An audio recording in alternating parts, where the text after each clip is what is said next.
AITA for not wanting to host Christmas after the family stole all the Thanksgiving food leftovers. Thanksgiving is my absolute favorite holiday.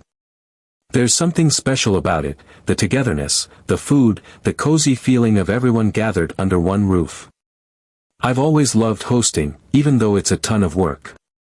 This year, my husband and I volunteered to host for the first time in a while.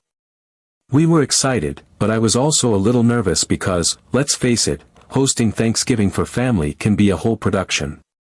Still, I dove in head first because, in my mind, if you're going to do something, you might as well do it right. I started planning the menu weeks in advance. I wanted to stick with the classics, so we went all out: 2 turkeys, 1 roasted and 1 smoked, a honey-glazed ham, 20 pounds of mashed potatoes, because honestly, is there even such a thing as too many mashed potatoes? 2 big pans of dressing, sweet potato casserole, green beans, cranberry sauce, and gravy made from scratch. I even made homemade dinner rolls, which was a first for me. My husband teased me, saying it was overkill, but I didn't care. Thanksgiving is the Super Bowl of cooking, and I was determined to make it memorable. To help lighten the load, my in-laws brought dessert, and when I say they brought dessert, I mean they brought dessert. They showed up with trays of pies, pumpkin, pecan, and apple, cookies, and even some fudge. My kitchen counters were packed. It looked like a scene from a food magazine, and I was so proud of how everything came together. My husband and I were exhausted but happy. The table was set, the wine was chilled, and we were ready to welcome everyone. The day itself was nothing short of magical. From the moment I woke up early that morning, the house had been filled with the mouth-watering aroma of roasting turkey, buttery rolls, and the sweet, cinnamon-spiced scent of the sweet potato casserole bubbling in the oven. The kitchen felt like the heart of the home, warm and alive, every surface covered with dishes in various stages of preparation. As the day progressed, the doorbell started ringing in waves.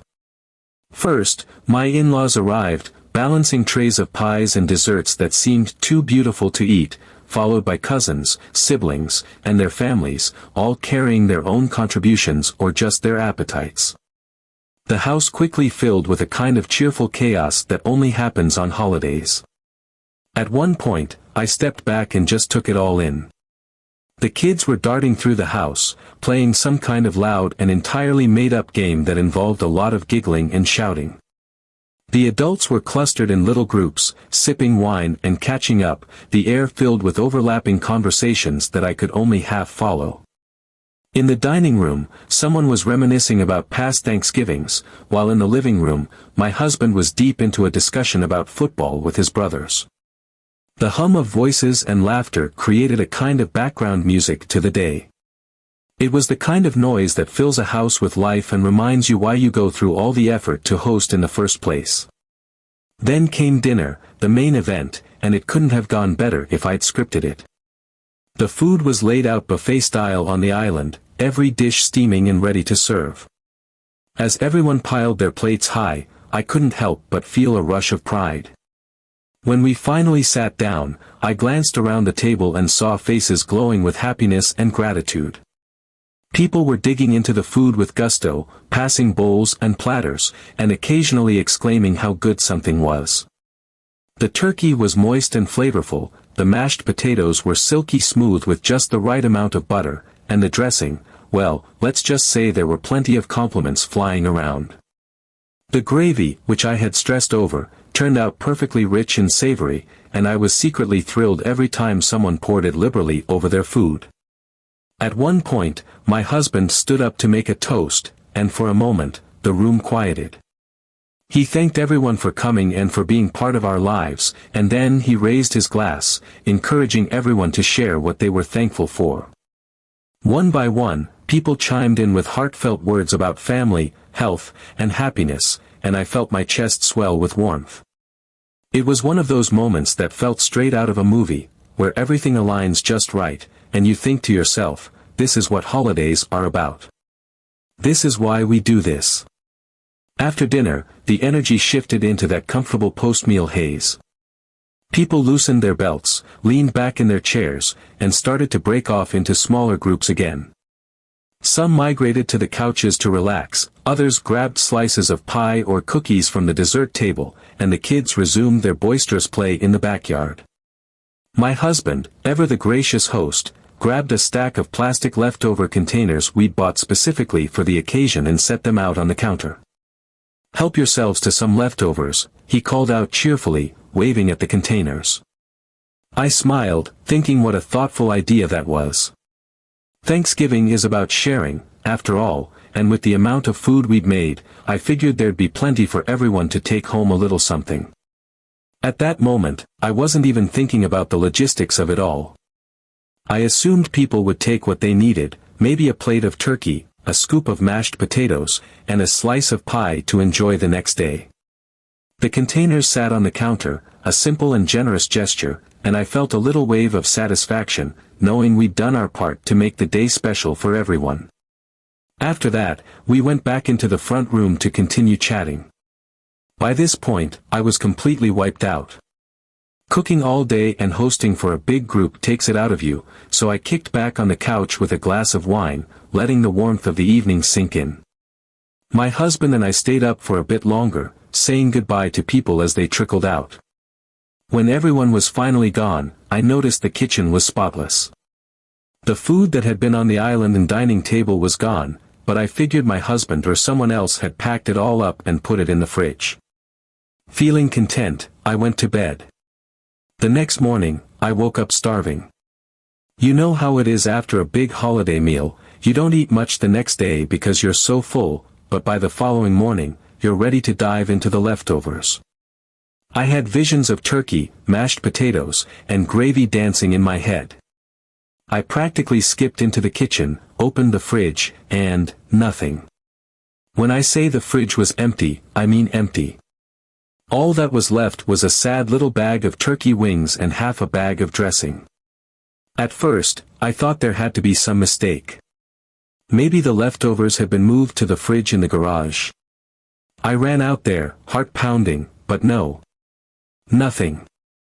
I stood there, staring at the empty shelves, trying to process what had happened. I called out to my husband, who was in the next room, still in a daze from the sheer emptiness of the fridge.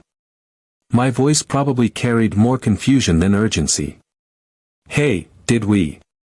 I don't know, donate all the leftovers to a food bank or something?"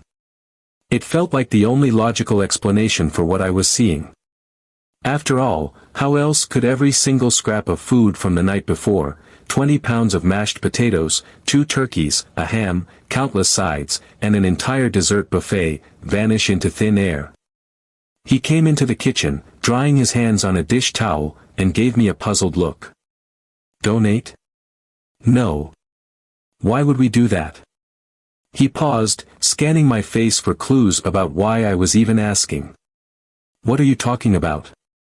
I gestured toward the fridge with a dramatic wave of my hand. "It's gone. All of it. There's like, a bag of turkey wings and half a bag of dressing left. That's it." My voice cracked slightly as the realization sank in all over again.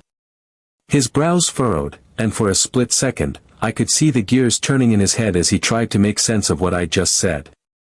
Then, with an almost casual shrug, he said, "Oh, I did see Joe and his family packing up a ton of food last night."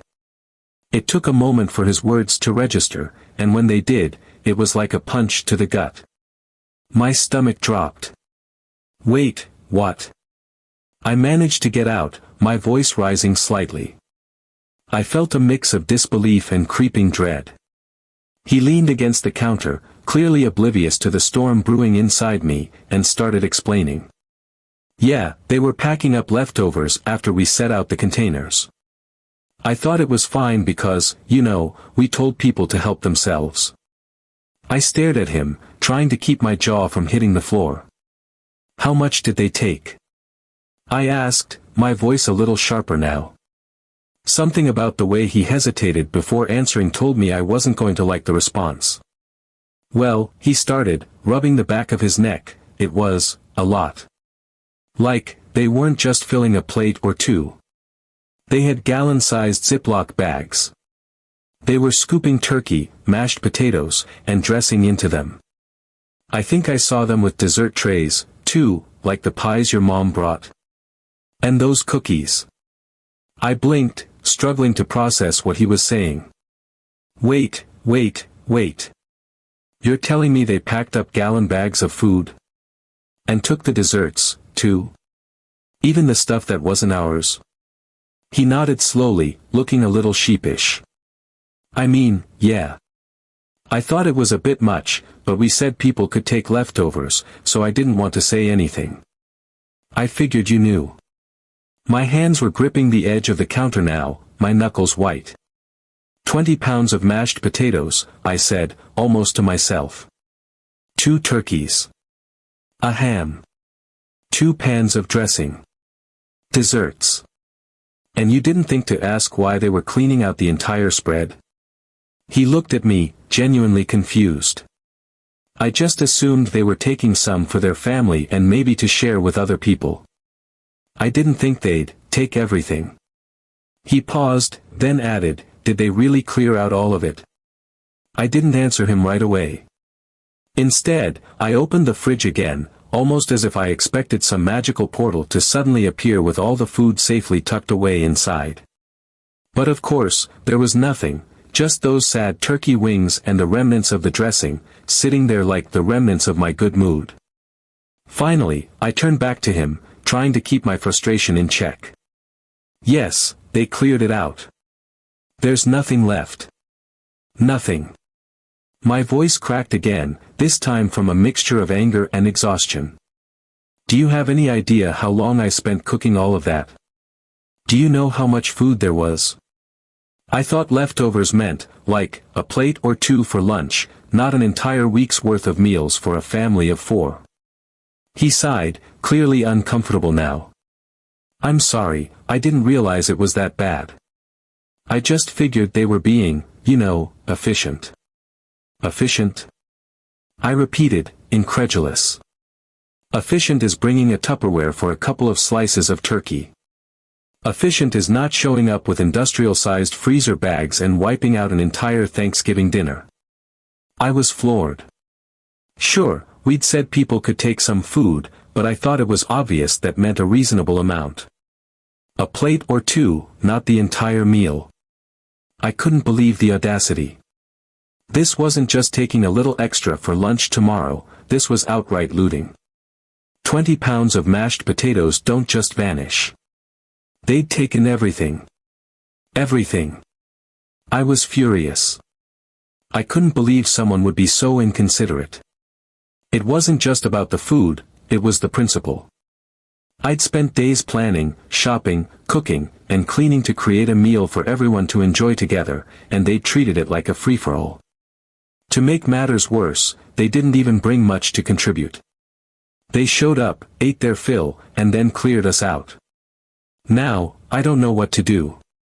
Christmas is coming up, and I'm supposed to host again, but I honestly don't want to. I'm still so bitter about what happened. Hosting is a labor of love, and I enjoy doing it, but this experience has left such a bad taste in my mouth. My husband thinks I'm overreacting, but I feel like my generosity was completely taken advantage of. Am I being unreasonable? Or is this as outrageous as it feels to me? Update 1. After staring at the empty fridge, I kept replaying my husband's explanation in my mind, trying to grasp how someone could have the audacity to pack up nearly all of the food from someone else's Thanksgiving dinner. It wasn't like I had offered up an entire catering service, I'd simply told people to take some leftovers, assuming they'd have the common sense to leave enough behind for the hosts. But Joe and his family? They hadn't just taken a little, they'd cleaned us out. The more I thought about it, the angrier I became. It wasn't just the food itself, although that was a huge part of it. It was the sheer entitlement, the lack of consideration, the blatant disregard for the time, effort, and money that had gone into preparing that meal. I had spent days planning, shopping, cooking, and stressing to make sure everything was perfect, and now I was left with a fridge so empty it might as well have been the day before grocery shopping. Meanwhile, Joe's fridge was apparently overflowing with the fruits of my labor. The audacity was almost comical, almost. I paced around the kitchen, trying to decide what to do. My husband, sensing that I was on the verge of a meltdown, quietly retreated to another room, leaving me alone with my thoughts. At first, I considered letting it go. After all, it was just food, right? But the more I thought about it, the more I realized it wasn't just about the food. It was about respect, or, in this case, the complete lack of it. I couldn't let this slide. I had to say something, if only to make sure this kind of thing never happened again. So, I grabbed my phone and scrolled through my contacts until I found Joe's number. My hands were shaking slightly as I hit call, but I was determined to confront him. As the phone rang, I took a deep breath and tried to steady my nerves. When he answered, his voice was cheerful, almost smug, as if he'd just woken up from the best night's sleep of his life. It made my blood boil. I started off the conversation casually, asking how he was doing and if he'd enjoyed Thanksgiving. He responded enthusiastically, saying it had been great and that he and his family had eaten well. He even thanked me for hosting such a wonderful dinner, which only added fuel to the fire.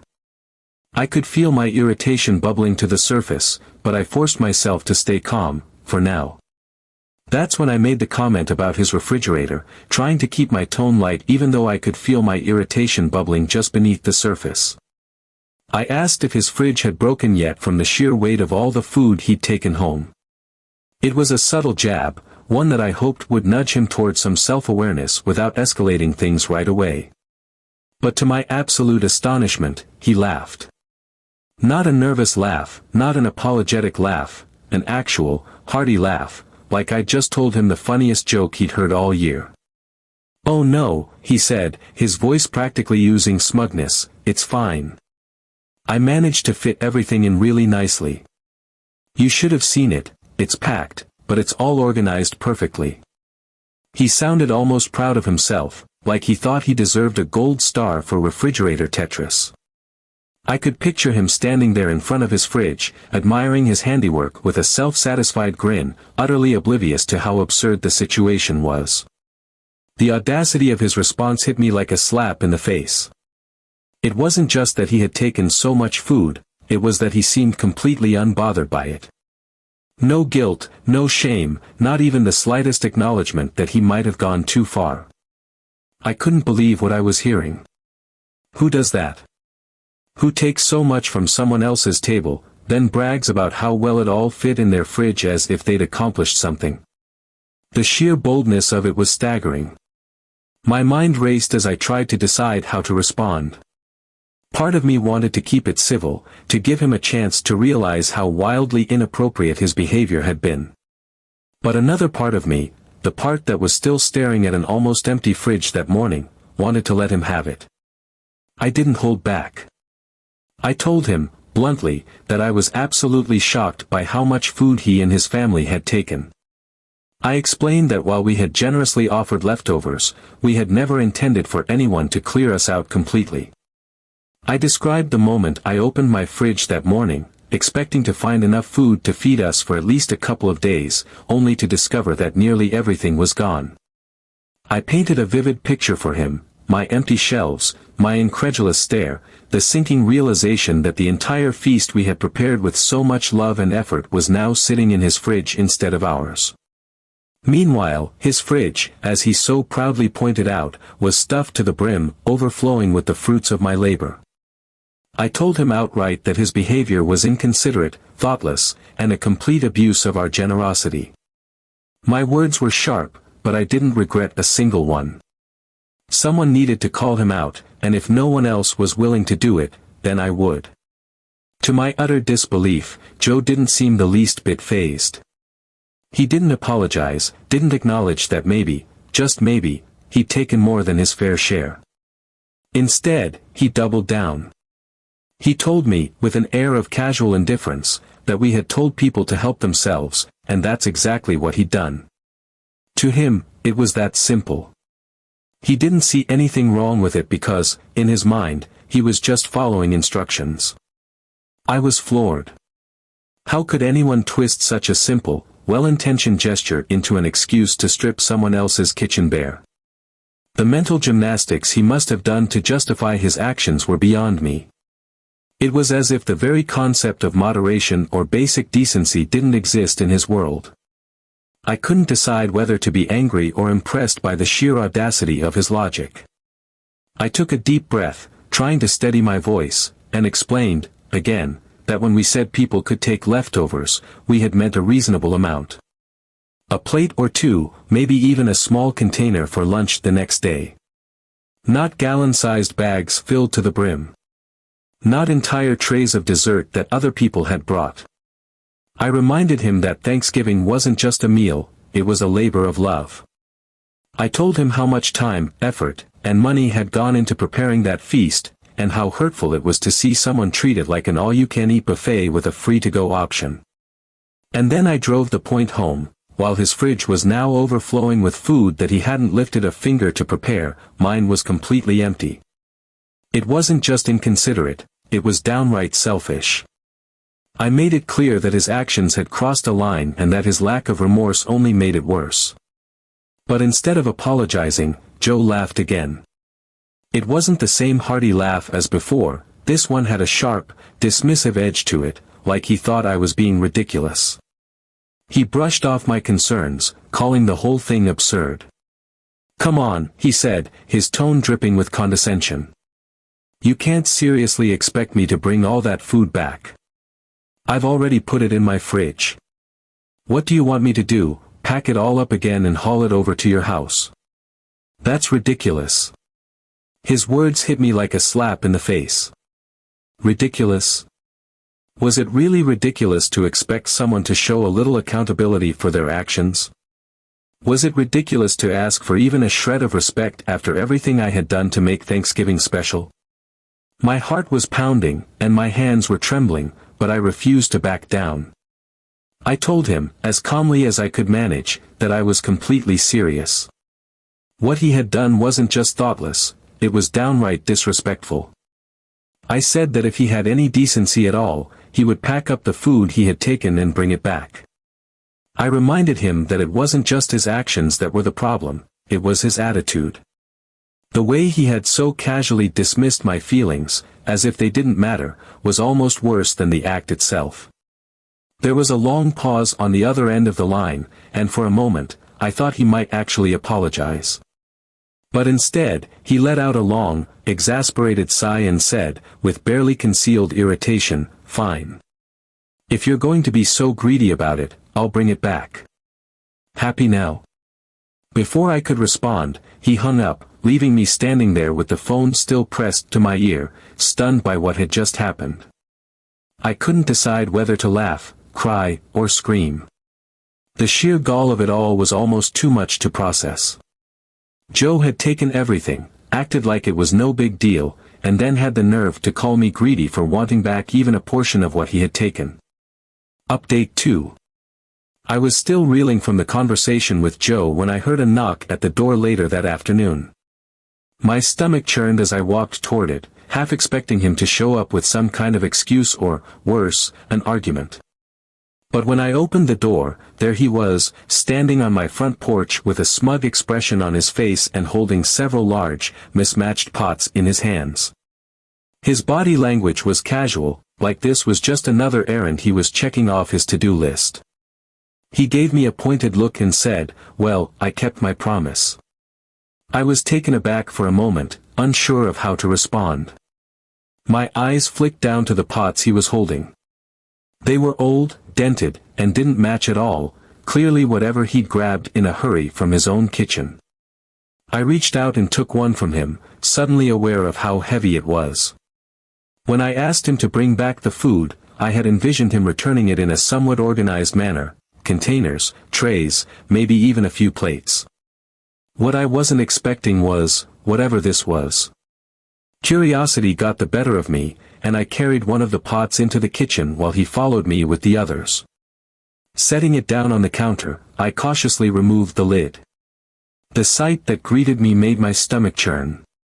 Inside was an unappetizing, chaotic mess, turkey chunks floating in what looked like gravy, mashed potatoes mashed even further into an unidentifiable paste, bits of sweet potato casserole stuck to the sides, and flecks of green bean casserole mixed in. It was as though someone had taken every component of our Thanksgiving meal and stirred it together into a grotesque Thanksgiving stew. I opened the second pot, hoping against hope that it would be different, but it was more of the same.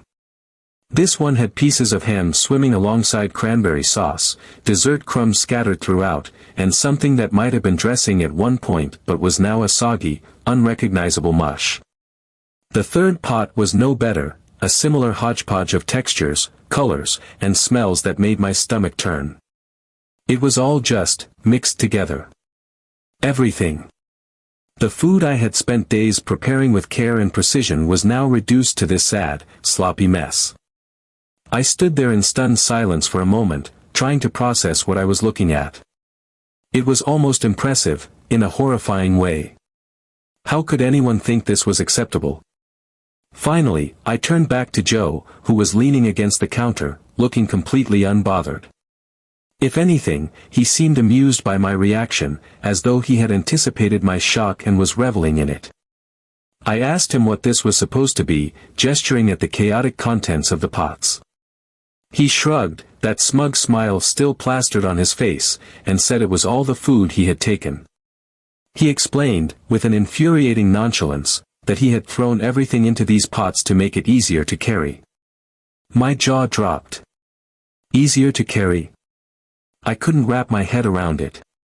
This man had packed the food neatly into containers and bags when he took it from my house, so why was it suddenly too much trouble to return it the same way? The logic, or lack thereof, was baffling. I pointed out the obvious: nothing had stopped him from taking the food home in its original form.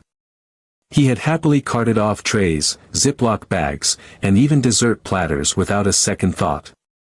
But now, when it came time to return it, he decided it was too much effort to do the same. Instead, he had dumped everything into a few pots, completely mixing it all together, without any regard for what it had been or how it might look when it came back. Joe didn't seem to care. He smirked and said it wasn't his problem. I had asked him to bring the food back, and that's exactly what he had done. He wasn't about to go out of his way to return it in the same condition it had been when he took it. He had done what I asked, and as far as he was concerned, the matter was settled. He even seemed amused by his own ingenuity, as if the very act of dumping everything into pots and delivering it this way was a stroke of brilliance. I was utterly speechless. The sheer audacity of it was staggering. It wasn't just the laziness or the complete lack of consideration, it was the smugness, the way he seemed to take pride in reducing our carefully prepared Thanksgiving feast into this unrecognizable sludge. It was insulting on every level, a blatant display of disrespect for the effort and care that had gone into the meal. And yet, there he was, standing in my kitchen, laughing to himself as though he had pulled off some kind of masterful joke. He stood there for a moment longer, clearly waiting for me to say something. When I didn't, he let out a chuckle, turned on his heel, and walked out the door without so much as a goodbye. I heard the sound of his car starting and driving off, leaving me alone with the remnants of what was supposed to be a beautiful Thanksgiving dinner. The pots sat there on the counter, their contents a vivid reminder of just how far this situation had spiraled out of control. I felt a wave of emotions: anger, frustration, disbelief, and a deep sense of disappointment. This wasn't just about the food anymore. It was about the principle, about the sheer lack of respect and consideration that Joe had shown throughout this entire ordeal. I couldn't believe that someone in my own family could behave this way, and I couldn't shake the feeling that this was a moment I would never forget, for all the wrong reasons.